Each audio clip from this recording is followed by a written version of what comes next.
Hello, and welcome everybody to That's a Data Problem. I'm your host, Daniel Newman, Principal Analyst and Founding Partner at Futurum Research.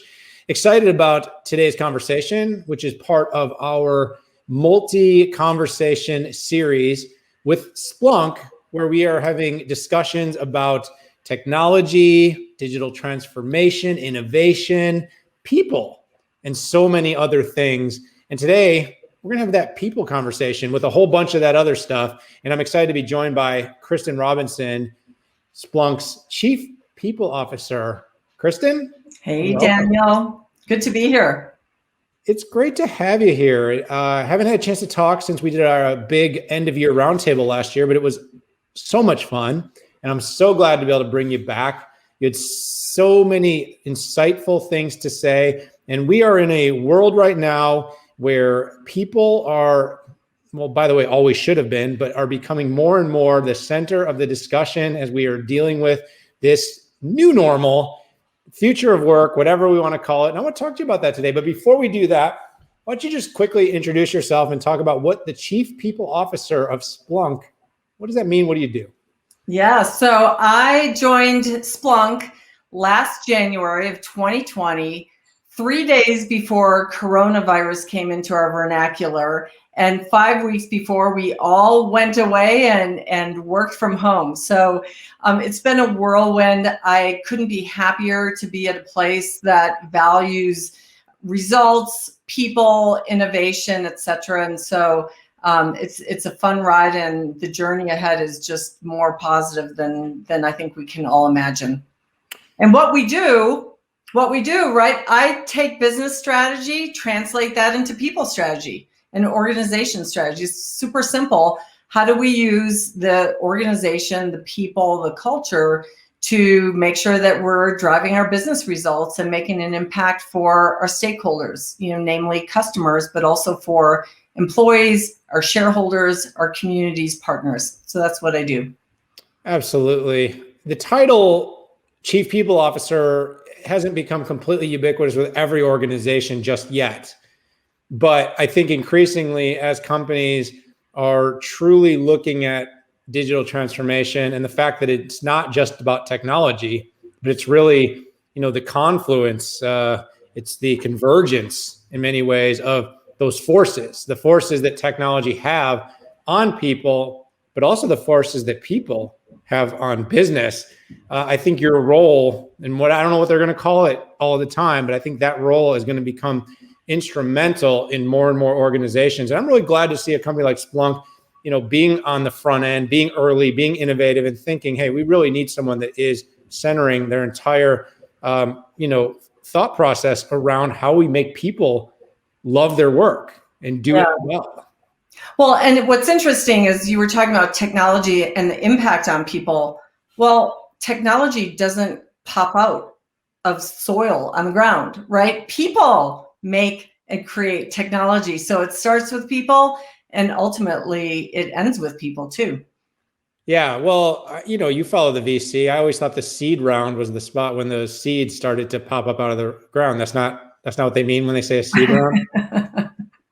All right, that's tech humor. I don't know. It was just a little bit funnier than dad humor, which only my other dads that are listening. But hey, everyone out there that is listening here, I hope you're buckled in, because we're gonna have some really interesting conversation here. Something that has to be top of mind everywhere. I know yesterday I shared an infographic about Zoom fatigue, and it was a really kind of fun infographic that did a comparative, Kristen, between how men and women. So it looked at it from a gender standpoint. It turns out, by the way, we are all struggling, but we're all struggling a little bit differently with the volume of digital meetings and remote.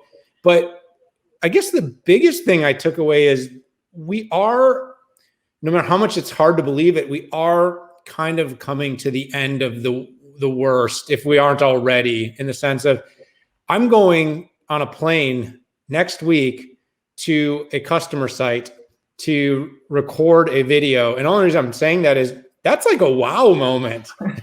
We're in May of 2021. I always try to benchmark that because people will be listening to this for years to come.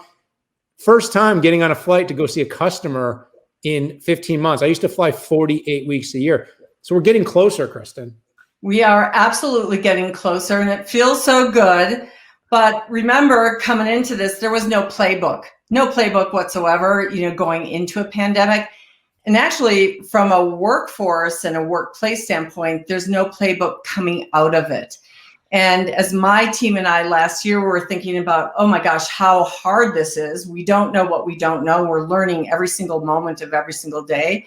We knew that coming out of this and figuring out how to bring people back into our offices, not back to work because we've been working like crazy for the last year plus, but back to our offices, it's going to be harder and more complicated actually than sending everyone home and working virtually. So I'm super interested to learn, things in the next months about how we all kind of get back to what we used to think is normal. Well, let's talk about this. Splunk's a great company to actually use anecdotally, metaphorically, because you've been going through a lot of this.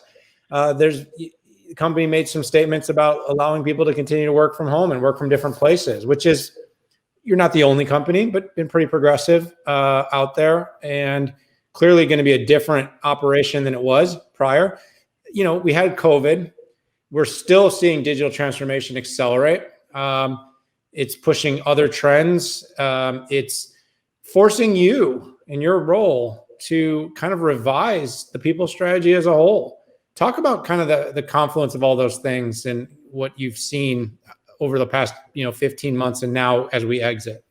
Yeah, what's really interesting is that when COVID hit all of us, we went back to some basics, right? How do we keep people safe and healthy? Like that's the bottom of the pyramid in Maslow's hierarchy, right? How do you do that? And I think what I have learned over recent years, is not only is data interesting, but our human brains are interesting. And so what we really centered on at the very beginning was that our employees want and need autonomy to choose what's best for them, in a global pandemic.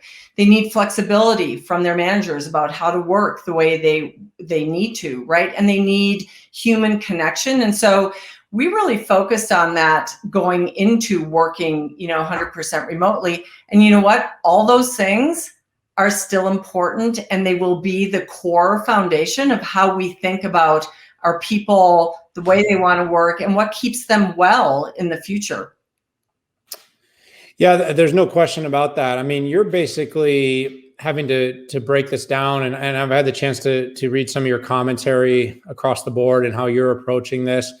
But you are really dealing with these forces that is taking care of people who, by the way, are dealing with a lot. This year it's taking a toll, and on everyone differently, but you can't imagine this was something, like you said, there was no playbook. Nobody expected it. Some people are scared to go back to work. Some people are nervous to get vaccinated. I mean, you have the whole spectrum.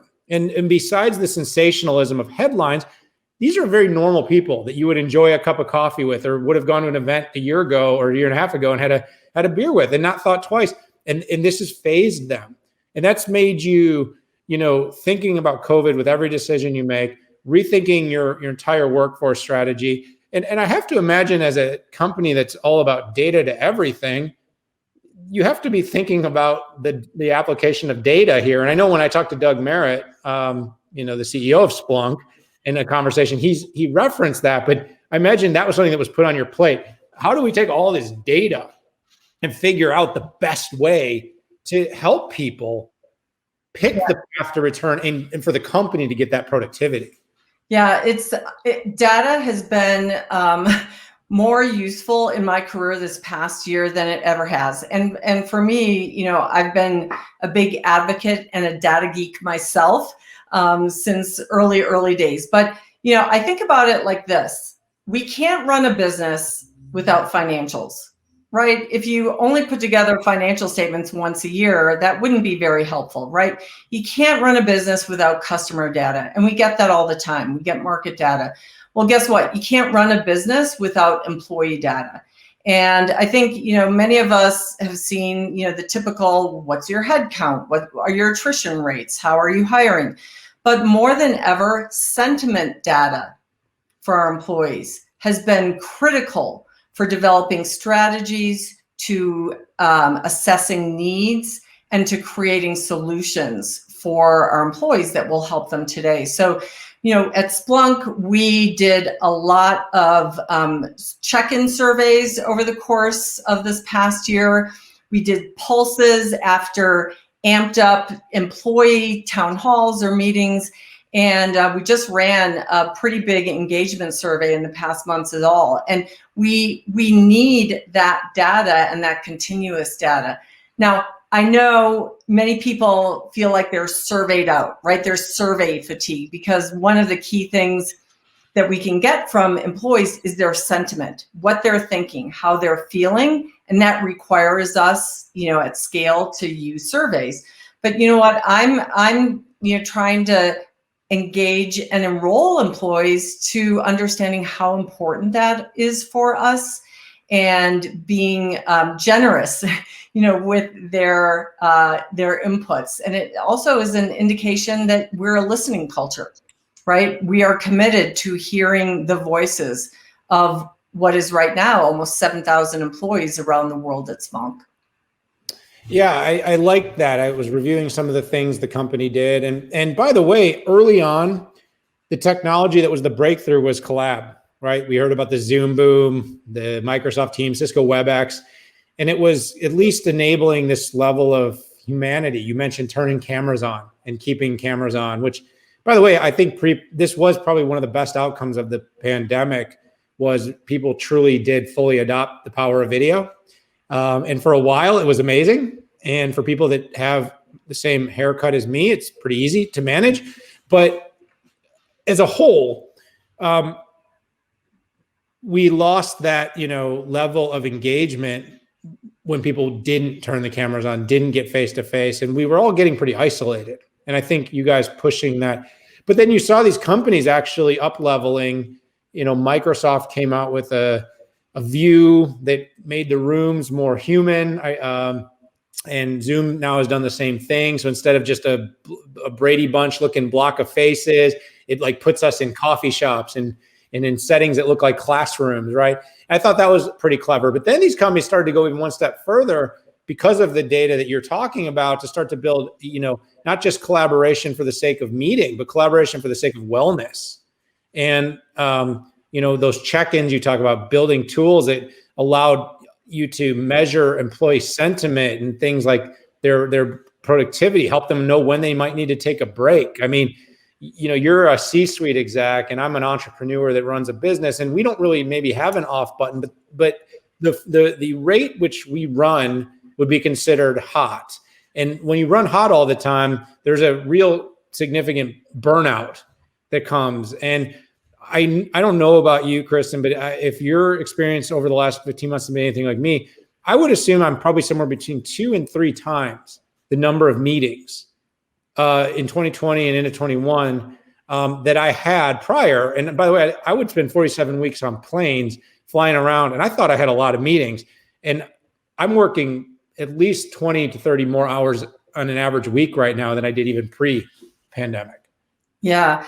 You know what? I think you're talking about the fact that technology has enabled us to do more activity, right? It hasn't necessarily made us really more impactful, right? Or more thoughtful. And, you think about the technology, whether it's Slack or Zoom, I've got pings coming at me probably from 10 different sources in any given hour constantly. But that is not good for our brains, to tell you the truth. And I think what's missing for us a bit, especially as leaders, when we're dealing with so much uncertainty and the impact of our decisions is significant on many people, we don't have as much reflection time, right? You're taking in data, inputs all day long from multiple sources. You're context switching constantly. And there's very little time to just let it settle in the back of your brain subconsciously and have you come out with a more creative output or thought or understanding of it. And we know actually that innovation comes from those quiet moments. Creativity comes from those quiet moments. It doesn't come from a new tech whiteboard where everyone can put their stickies up.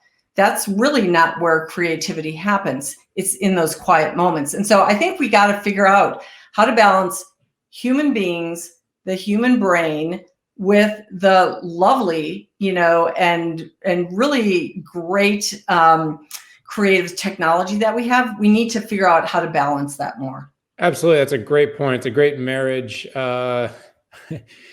Blocking out time for doing thoughtful work. And of course, we all know when you're doing your best work, maybe you write a great op-ed or you work on a strategic plan, you come out after an hour or two and you feel mentally drained. You just did great work. It's like going to the gym. Like you could walk on a treadmill for 2 or 3 hours, but if you do 10 minutes of hard intervals, you're going to probably feel more exhausted. And I think that's a lot of the same thing with work. We need to make sure we keep it interesting. We need to give the right amount of breaks. That's kind of something I want to get your take on, right? How do we manage that? You talked about no pandemic, but how do we manage the safety of people's psychology, their physiological and physical safety, to get them to feel good about returning to work? Well, returning to the office, right? Yeah, there you go. Returning to work in person. Yes. Yeah. In 3D, as I'm calling it.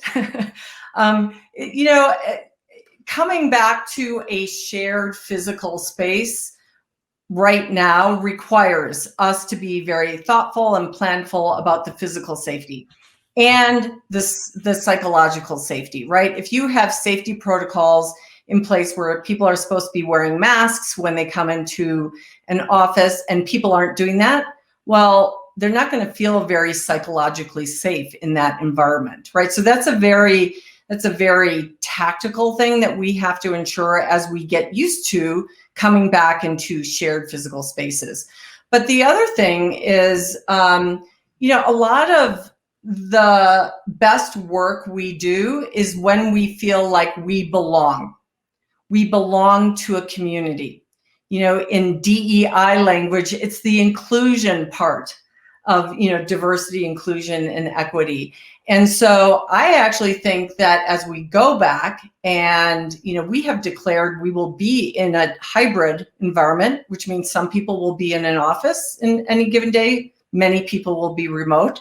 So we're still going to be on Zoom, but it'll be mixed.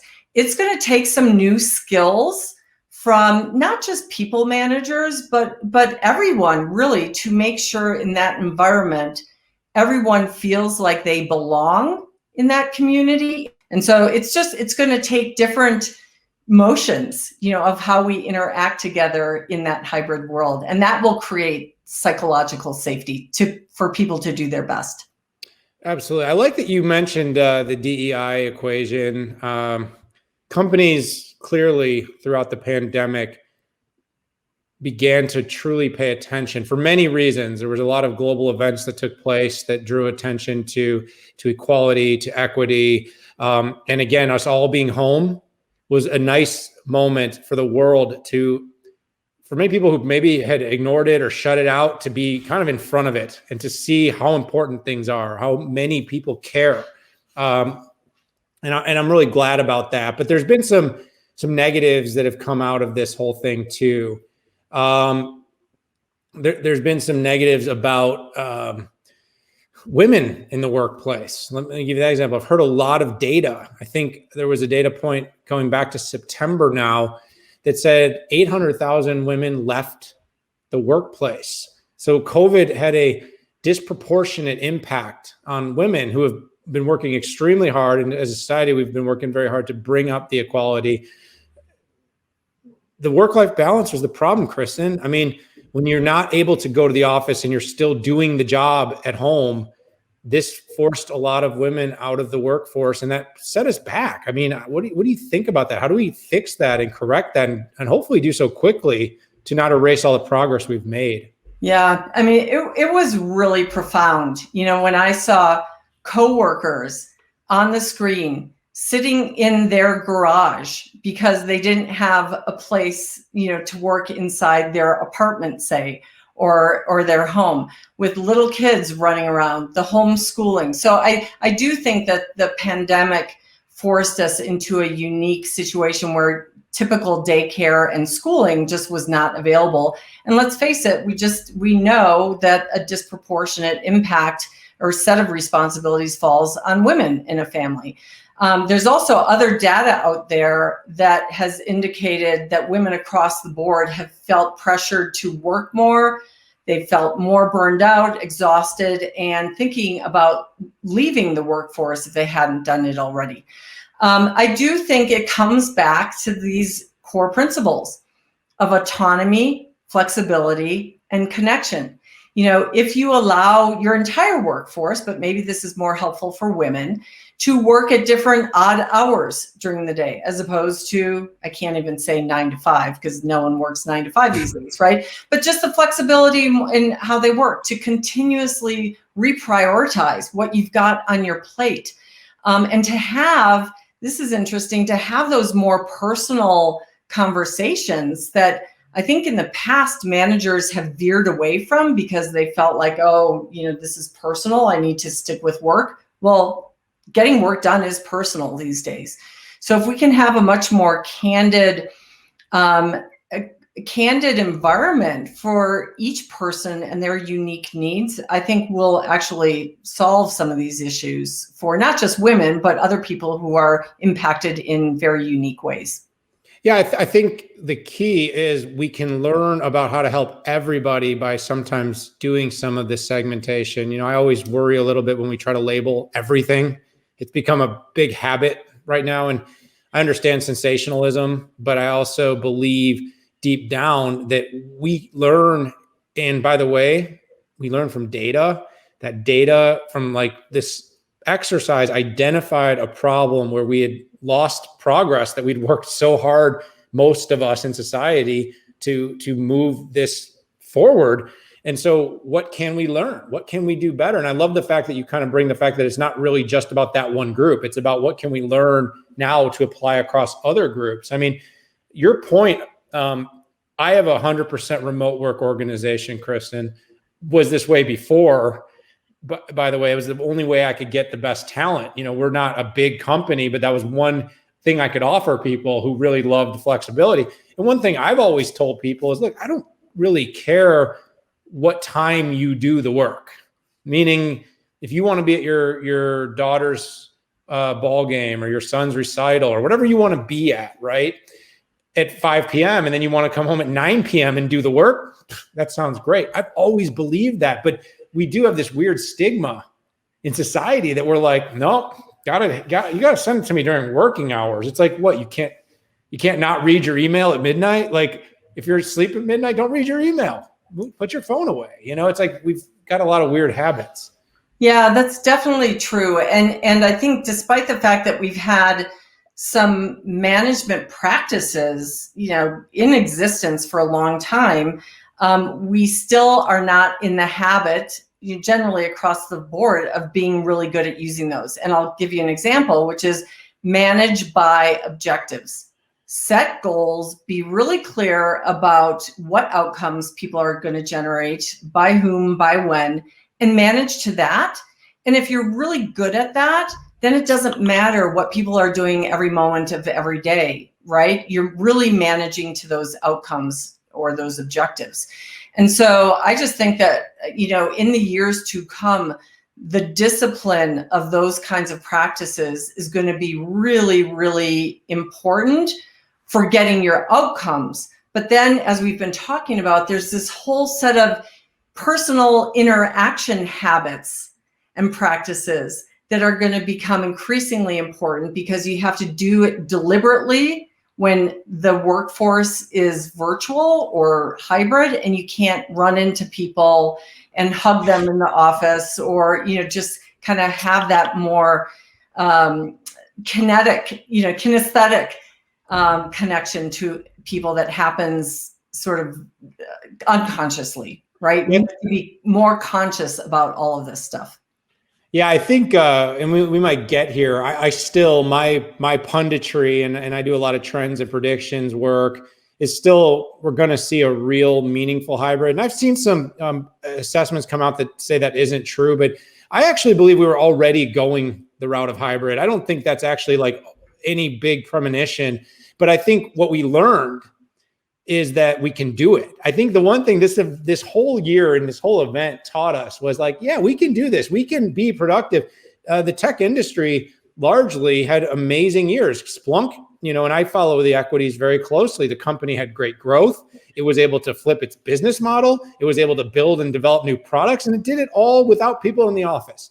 You didn't have a conf in person, and people still showed up to your online conf. Does that mean you'll never do a conf again? No, you'll probably do it again, but you'll always make it where remote people can have a good experience. Instead of forcing everybody to come on live, you'll probably change who you maybe think needs to physically be there versus who you say you can totally attend this remote, and you'll just rethink everything.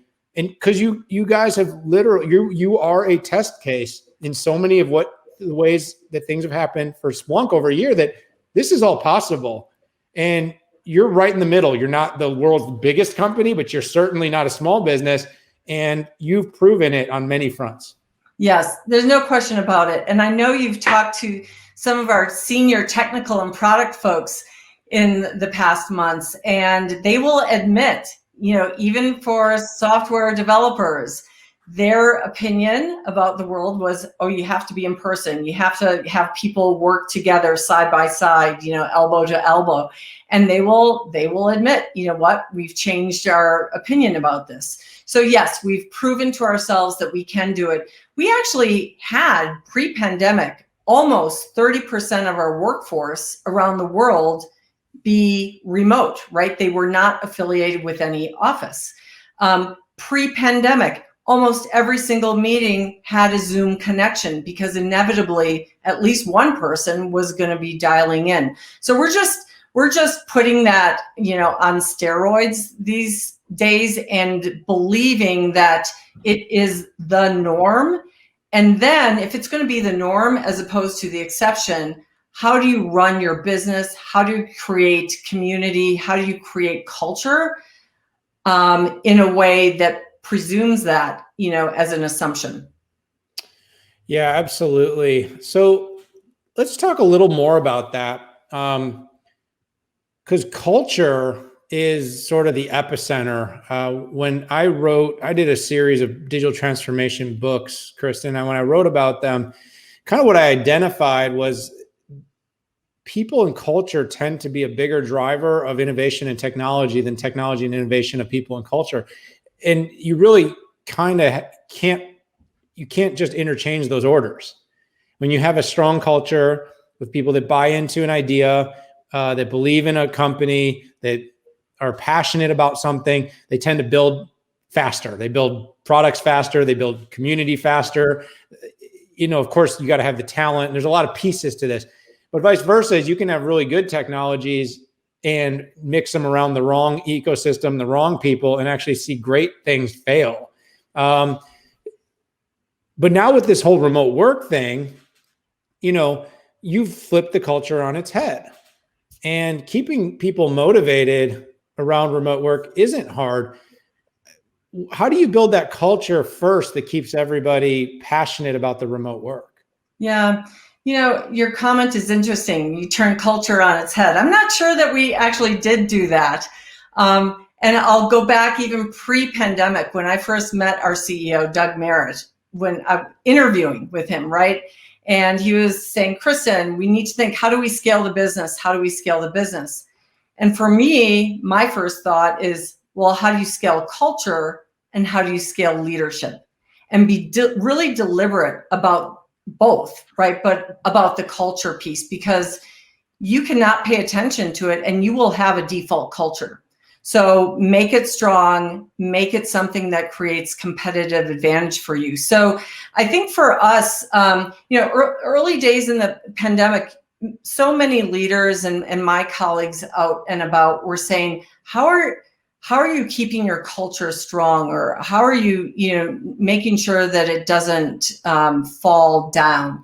And I actually think we strengthened our culture during the pandemic. And we strengthened it by increasing our communication. We strengthened it by, in that time frame, doing a culture diagnosis where we understood what our cultural strengths are. And we also understood what are the things that we're not so strong at and how can we strengthen those. So we've been really working, like I said, deliberately about that. One of the things that was interesting, and I think this is relevant, it has been relevant during COVID, it's going to be relevant, is that, the environment changes so quickly. You can have a good quarter, you can have a bad quarter, you can have a leader come, a leader go, ups and downs, you can have a global pandemic. But what's at the anchor of that? At the anchor of that is your purpose as an organization, as a company. What are you here to do on this earth, right? What's your vision? What are your values? And so we've really doubled down this past year on reframing our purpose, our vision, mission, and refreshing our values. We're actually going to launch our new refreshed values next month. And if you think about that purpose, which is the core of culture, is going to be the anchor through all these dynamic times. That's the thing that people can relate to, that they can know is going to be true and enduring, so that as change happens, as it will, they can sort of feel safe and anchored in that purpose and in the culture. All right, so I've got a few minutes. I want to ask you a couple questions. I haven't had to do lightning rounds yet, but this is just such a passionate topic. It's hard to answer any of these quickly. So, I want to fit a couple of my questions onto this. So the first is, we all accelerated so fast in 2020. How do we keep this pace up in 2021? That's a good one. We keep it up by making sure we're hiring and developing people and their resiliency, right? I mean, it starts with human beings needing to have skills that keep themselves resilient. That's number one. But we also need to create those breaks, right? If you think about, use the sports analogy before, working out, right? This should be interval training, right? Sprint, recover, sprint, recover, sprint, recover. You can't run a marathon at sprint speed, although our world-class marathon runners actually do run it at sprint speed. But so how do you, if you're going to go fast, how do you have those recovery moments or times? And sometimes recovery can just mean celebrating the wins, the results, pausing to take stock and say, look at what we did this past month, this past quarter. Look at what we did. Appreciate that.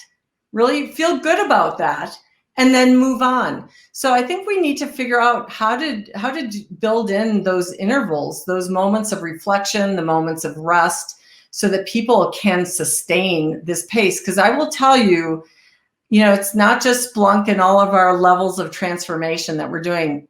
All of my peers out there are feeling this. And so I actually don't believe at all that the world is going to slow down. It will only continue to increase. So how do we help our organizations be well within that environment? Yeah, change is exponential. There's no question about it. It's not slowing down. I can assure you of that.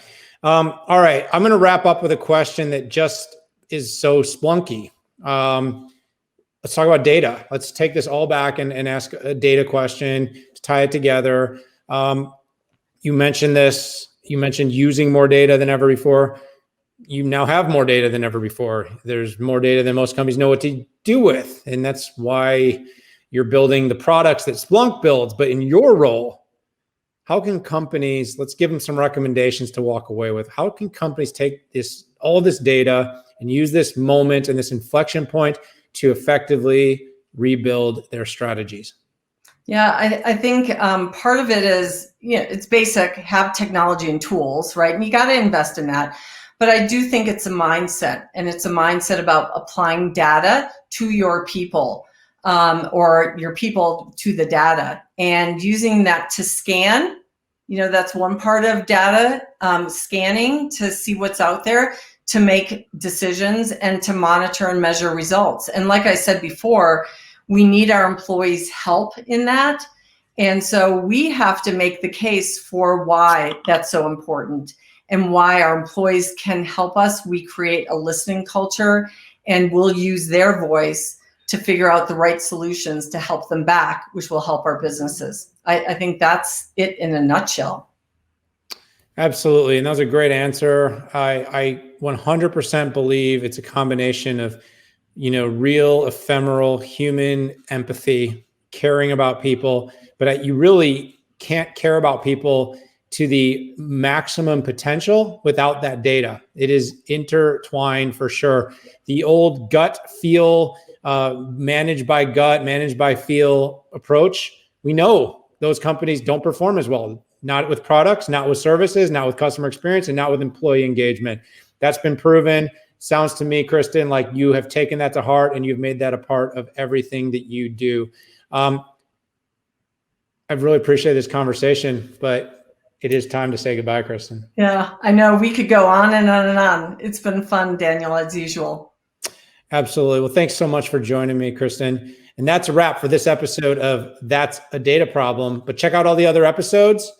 We had a lot of fun here. We had fun on those as well. We'll see you soon.